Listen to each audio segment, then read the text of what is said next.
So we're here at FETC, second day. It's going to be a long day.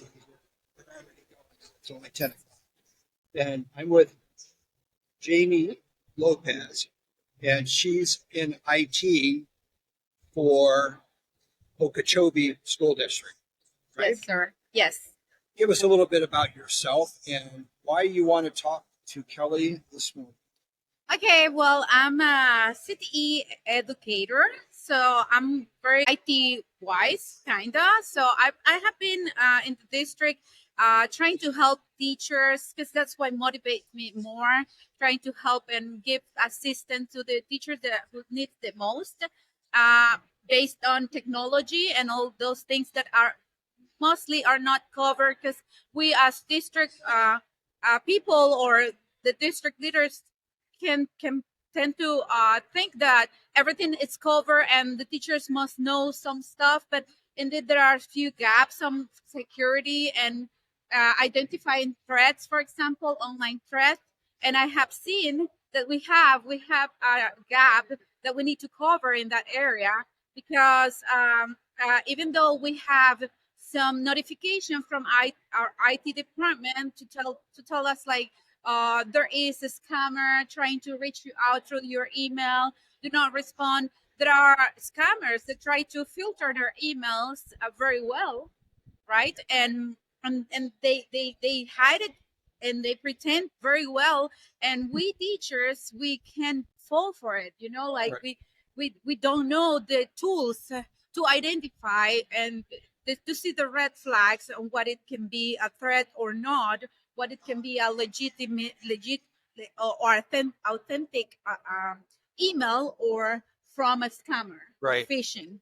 Right. Security yesterday, and what we were talking about is uh, data emergencies, right?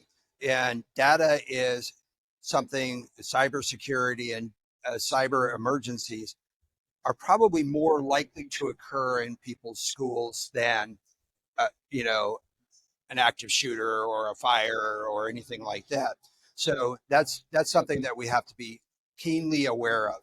And but we're also concerned about some of the behaviors of teachers online, the behaviors of students online, and how does your district help identify those types of threats? Okay, the threats, physical or No, online? online. Online Yeah. threats. So, Yes. going back and forth on social media, posing threats on social media and so forth. How do you guys deal with that? Well, this is my third year in the district.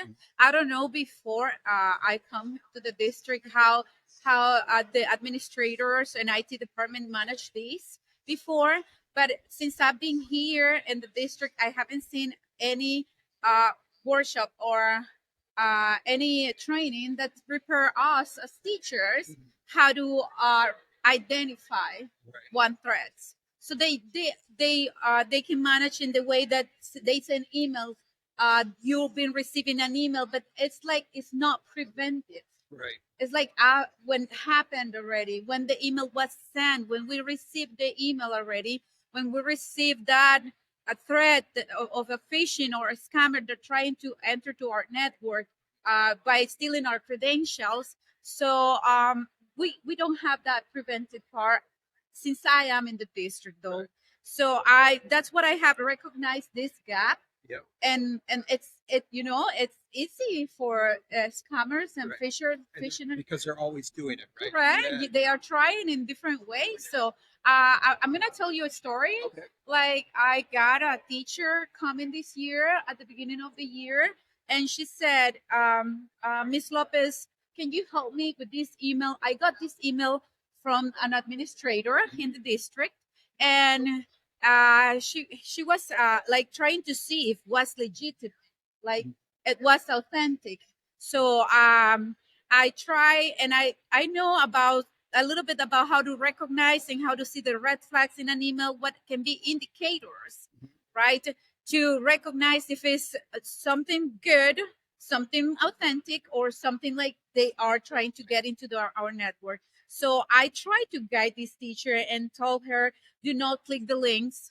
Do not click the links. One thing you need to recognize, I gave him some advices and some identifiers so she can see it around. Right. Something you need to know is in the subject and in the name of the email. It can be a very known, like our administrator name. Right. But if you can go and see the email is different. Right. The email address is different. So that's one identifier. The email, you need to not look at the name only, because the name is going to be the name of someone you know, someone very important in your district, and you might respond quickly.